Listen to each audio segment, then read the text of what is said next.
falando com toda a propriedade. E também participei ano passado, fui enviado pela Câmara, como presidente da Comissão de Meio Ambiente a Brasília, para participar de uma audiência pública puxada lá pelo Chico Alencar, sobre os impactos na vida dos moradores e de trabalhadores que perderam as suas condições de trabalho e que estão sendo, atenção a isso, assassinados. São pescadores artesanais que estão no Programa Federal de Proteção de Defensores de Direitos Humanos e denúncias de milícias ligadas à Petrobras que vão ameaçando essas lideranças que reivindicam o direito ao trabalho e à renda.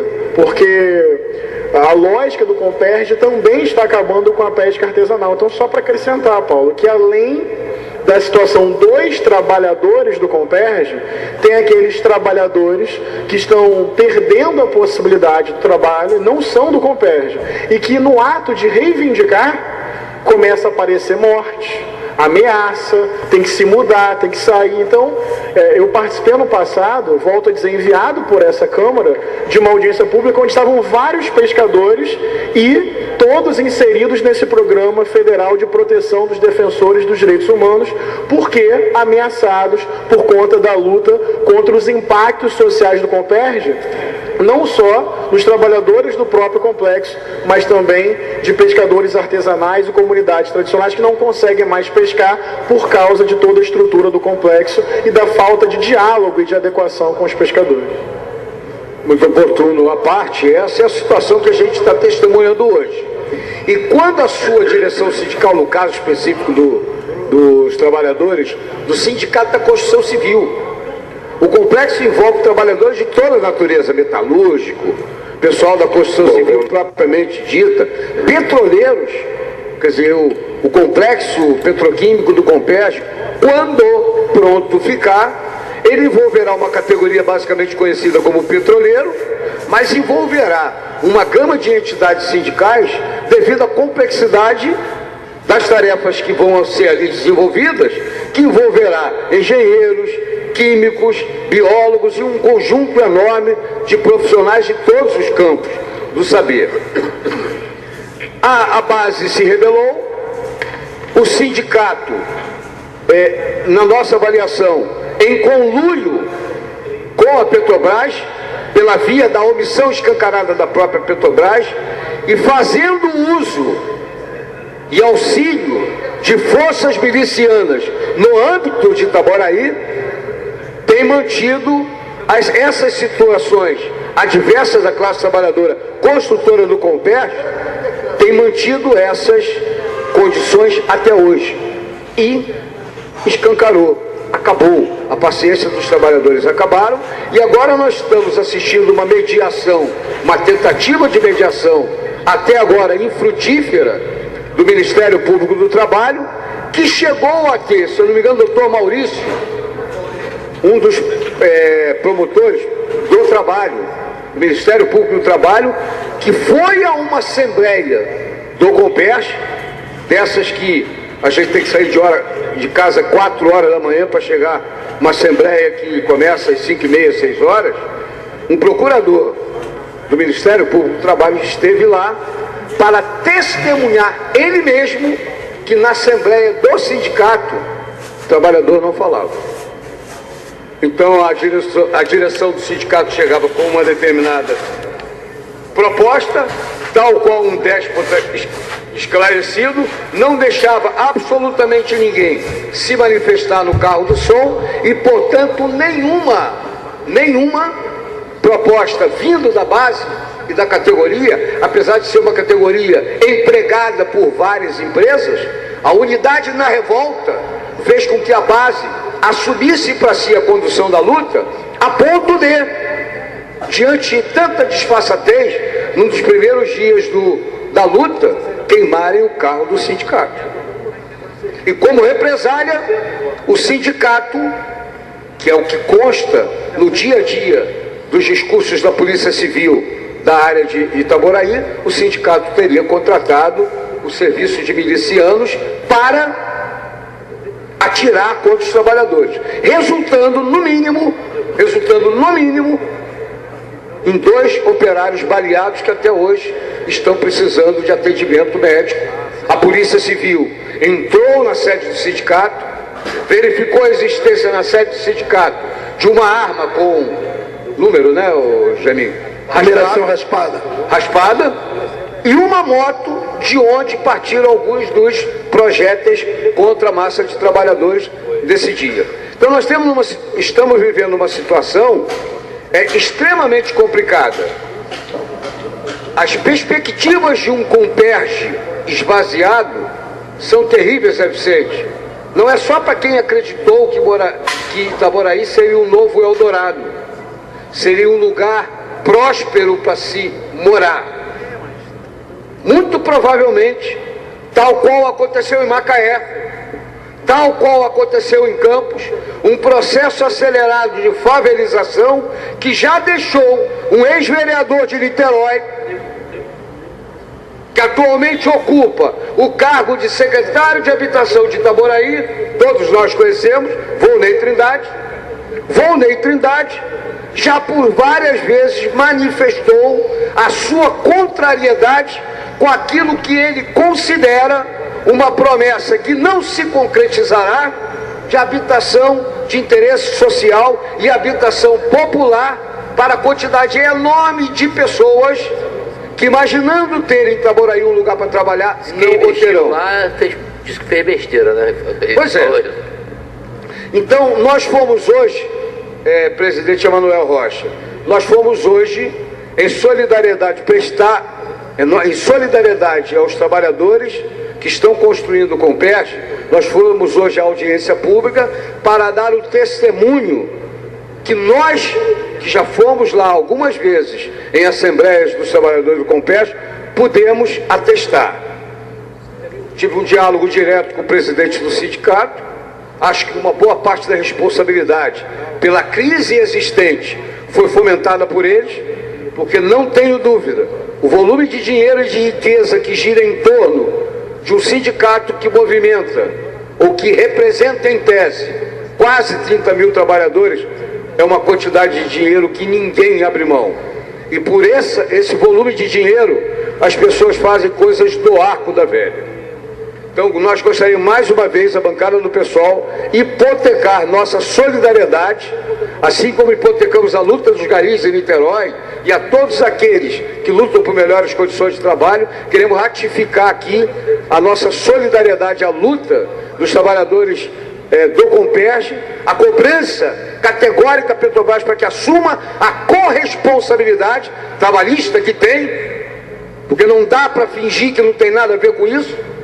As pessoas, nas terceirizações, nas quarteirizações, estão todas trabalhando a serviço de objetivos definidos pela Petrobras e, portanto, ela não pode se eximir de responsabilidade. Um segundo assunto muito rápido para encerrar. Eu cheguei a abordar ontem, anteontem, preciso abordar hoje, com um pouco mais de clareza. Quero avisar aos vereadores que não puderam participar da audiência pública em que se discutiu o aumento de certificados de potencial adicional de construção, os famosos CEPAC, tive uma audiência específica para isso, coordenada pela vereadora Verônica, substituindo o Beto da Pipa. Algumas das perguntas que eu fiz ao subprocurador-geral e ao secretário de Fazenda, acerca do lastro do Comperj e do fake criado pelo Sérgio Cabral e pelo Rodrigo, na tal doação de 20 e tantos terrenos para servir de lastro ao lançamento dos CEPACs. Mas a secretária Verena, eu gostaria de pedir a atenção dos vereadores, a secretária Verena fez uma pergunta bem específica, porque ela diz respeito ao interesse público do conjunto da cidade de Niterói, da região metropolitana de Niterói. Eu me dirigi à secretária Verena e perguntei a ela o seguinte: secretária, nós estamos olhando nos jornais a volta com muita força dos anúncios de comercialização de salas, escritórios num prédio assinado por Niemeyer, que é o Monumental Niemeyer. São duas torres monumentais no meio do caminho Niemeyer, que numa audiência pública provocada pelo Ministério Público no início do governo Rodrigo, audiência pública que ocorreu na CDL, eu levantei, na mesa estava o vereador Vitor Júnior, e eu levantei um dado que, se a minha memória não estivesse me traindo, para mim, aquelas torres estavam sendo construídas no lugar que coincidia com o traçado de passagem da linha 3 do metrô. Se a minha memória não está me traindo. Porque como eu sou vereador que costumo prestar atenção nas coisas que estão expostas na Câmara e costumo estudar os documentos que o governo nos dá, para mim, aquelas torres estavam no caminho da linha 3 do metrô. Na ocasião, o Ministério Público, e eu estou falando do início do governo Rodrigo, o Ministério Público encaminhou correspondência com base na denúncia e no comentário que eu fiz, encaminhou uma correspondência à secretária Verena Andreatta, solicitando informações sobre onde passava a linha 3 do metrô. A secretária de Urbanismo, lá atrás, início do governo Rodrigo, a secretária de Urbanismo não respondeu, e com base na ausência de resposta, o Ministério Público entrou com uma ação embargando a obra e conseguiu eliminar para embargar a obra. Essa obra voltou a ser anunciada e vendida, basta ver as páginas do Globo, Niterói, Fluminense, etc, etc. Outdoor e por aí vai. Eu perguntei, portanto, à secretária Verena, afinal de contas, onde passa a linha 3 do metrô? A menos que tenha algum vereador irresponsável que não se importe que um dia, não sei se é para a nossa vida, né, Zé? Porque a ponte de Niterói, quantos anos a gente esperou? O túnel Xanita Escafubá existe na cabeça de várias pessoas no passado. A linha 3 do metrô ligando o Largo da Carioca, através de túnel subterrâneo e a Praça Araribóia, em projeto, ela existe desde 75, quando o metrô do Rio inaugurou os seus primeiros quilômetros, passando pela Presidente Vargas. Largo da Carioca tem previsão de ligação com Praça Araribóia por túnel subterrâneo por baixo da Baía de Guanabara, por baixo da rocha, inclusive.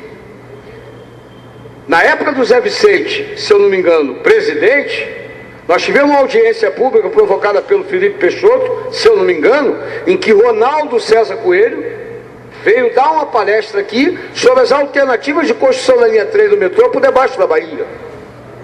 Não sei se Zé lembra disso. O projeto de túnel sob a Bahia, o projeto de túnel sob a Bahia, ele pode ser construído em um ano, menos de um ano. E custa menos de 2 bilhões. No entanto, não tem dinheiro para isso. Não tem dinheiro para isso. Perguntei de novo à secretária Verena, presidente Emanuel, afinal de contas, onde passa a linha 3 do metrô? E ela respondeu categoricamente, quem estava aqui vai ver no Facebook, vai ver, ela disse categoricamente o seguinte: o traçado da linha 3 do metrô não coincide com aquelas torres do Monumental Niemeyer. É um projeto do Estado que está sendo estudado pelo Estado que promove a obra e pela Prefeitura. A bancada do PSOL, e aí, vereador Cal, a gente vai ter que discutir requerimentos que nós vamos vindo para cá votar, qual é a data de votação, etc, etc. Vereador. Alô. Eu acho que Vossa Excelência tem toda a razão dos requerimentos, até porque eu estou tentando desobstruir a pauta, para que possamos votar os requerimentos, não só de Vossa Excelência, de todos os demais colegas. Claro. Eu, quando defendo votação de requerimento, eu estou defendendo de todos. Aliás, eu pouco defendo os meus. Não, aliás, pouco defendo os meus projetos. Vossa Excelência é defendido com bastante ênfase os seus requerimentos. Sim, mas olha só. A secretária Verena disse que a linha 3 do metrô não passa pelas torres do Niemeyer. Eu não quero ser surpreendido pelo meu neto ou bisneto dizendo que eu, como vereador, autorizei por omissão, por displicência, que se enchessem de prédios o caminho Niemeyer e depois eu não posso ter linha 3 do metrô. Ligando Rio, campus da UF, centro de Niterói, São Gonçalo e Itaboraí. Eu não quero ser responsável. Tem vereador que não liga para isso, eu ligo. Quando eu fiz o parecer da CCJ dizendo que o túnel não podia ter pedágio, vocês todos, à exceção dos de sempre, votaram contra o meu parecer. Sabe quem votou a favor de túnel com pedágio? Aqui, enquanto vereador, um tal de Rodrigo Neves. Todo mundo fica rindo. Aí depois, não, o túnel tem que ser sem pedágio. Eu sou macho. Mas votou um túnel com pedágio, Rodrigo Neves. E agora está com um problema aí, porque não sabe o que resolver, como fazer, com um túnel com pedágio que Jorge Roberto licitou e uma empresa ganhou. Onde estão os capitalistas que defendem que contrato assinado tem que ser respeitado? Eu sou comunista. Eu questiono a necessidade. Mesmo que o interesse público não tivesse envolvido, e tem interesse público envolvido, eu defendo que os contratos, quando necessário, têm que ser rompidos. E, inclusive, estou do lado do prefeito Rodrigo, para que o túnel seja público e não tenha pedágio. Defendi isso em 96 como candidato pelo PT, defendi em 2008 um túnel sem pedágio. Quem votou a favor de túnel com pedágio foi o Rodrigo, numa mensagem para que encaminhada pelo Godofredo. Porque o Filinto Branco tinha um acerto com uma empreiteira portuguesa e com um banco do Espírito Santo para financiar a obra do túnel com pedágio aqui em Niterói. O que eu estou falando com isso? A secretária Verena disse que não tem coincidência a torre e a linha 3 do metrô. Então, Cal, cuida de, por exemplo, solicitar que os requerimentos venham para cá, porque eu estou pedindo, eu e a bancada do pessoal, para encerrar, eu estou pedindo que a secretária informe oficialmente o traçado da linha 3 do metrô no caminho Niemeyer e mais, que mande para essa casa um projeto de lei criando a área de especial interesse urbanístico do traçado da linha 3 do metrô no caminho Niemeyer. Vereador Paulo Eduardo, posso me comprometer com o Vossa Excelência com relação ao requerimento? Eu acho que é... Não, isso se comprometerá de encher a paciência dela para responder em 30 dias. Senão eu vou entrar na justiça. Vossa Excelência... Em defesa do interesse público de Niterói. Depois não vão reclamar que a gente não vai construir mais absolutamente nada no caminho Niemeyer se não tiver essa informação. Vossa Excelência não tem a dúvida que o requerimento... será aprovado? Sem dúvida alguma. Acho que e será respondido em 30 dias. Eu acho que é um assunto extremamente importante, claro. Até porque Vossa Excelência falou sobre o Comperge, e pelo que eu vi na linha 3, também tem uma saída em Itaboraí. Sim, mas o Comperge vai até, a linha 3 vai até Itaboraí agora. Eu quero saber ela no centro de Niterói. Então vou pedir a Vossa Excelência o seguinte: assim que nós obstruímos a pauta, não tenha dúvida que colocarei imediatamente o requerimento de Vossa Excelência com relação a esse tema. Okay. Eu queria fazer uma pergunta a Vossa Excelência. Saindo desse tema, com toda a paciência do vereador Emanuel Rocha. Vossa Excelência, ano que vem, está no Congresso Nacional. Isso é uma declaração de voto? Com o maior prazer, sabe que Vossa Excelência não tem a dúvida. Eu queria que Vossa Excelência me respondesse uma coisa. Vossa Excelência usa o plenário aqui 40, 50, 60 minutos na tribuna e com uma inteligência peculiar. Como é que vai ser no Congresso? Lá da Pinta... O Congresso Nacional, felizmente, tem comissões, ao contrário daqui, em que as comissões não funcionam. Mas no plenário? O plenário, Vossa Excelência, vai ficar sem respeito. Não, o plenário é burdoado em 10 minutos só. Só tem 10 minutos? Então, por favor, vereador. Vamos tentar. E mais, Vossa Excelência... e se o presidente da Câmara... Vou cortar. Se o presidente da Câmara enganar outro deputado, enganando ele, botar ele o tempo todo para presidir a sessão, eu vou implicar. Então, vereador, Eu vou dar uma sugestão. concluindo. Só uma sugestão. Concluindo. Vossa Excelência não quer começar a fazer esse tratamento a partir de agora? Fica 10 minutinhos? Já tem Fica 40 treinando. O que minutos. você acha, Vossa Excelência? Vereador, 40 O vereador minutos? Jaime está de bico ali já há um tempão. Não, mas se ele falar 40 minutos, eu vou ouvir com o maior Não, prazer. Vossa Excelência já falou 40. O vereador Jaime já está ali aburrecido. Mas Paulo, tô brincando com você, sabe que só tenho carinho por Vossa Excelência. Mas quer começar a treinar isso aqui, não 10 minutinhos para ver se... Então tá bom. Só para fechar de verdade, eu queria, os vereadores já receberam, os que estavam presentes no plenário, convidar a todos para a reunião ordinária da Comissão de Saúde, que ocorrerá no dia 31 de março, segunda-feira, às 18 horas, no auditório da Câmara de Vereadores, às 18 horas, e a pauta: exame dos projetos em tramitação na comissão, exame da execução orçamentária do Poder Executivo e do Plano Municipal de Saúde 2014 e agenda de visitas da comissão às unidades de saúde do município de Niterói. Dia 31 de março, às 18 horas, segunda-feira, no auditório da Câmara. Obrigado, presidente. Então, obrigado, vereador.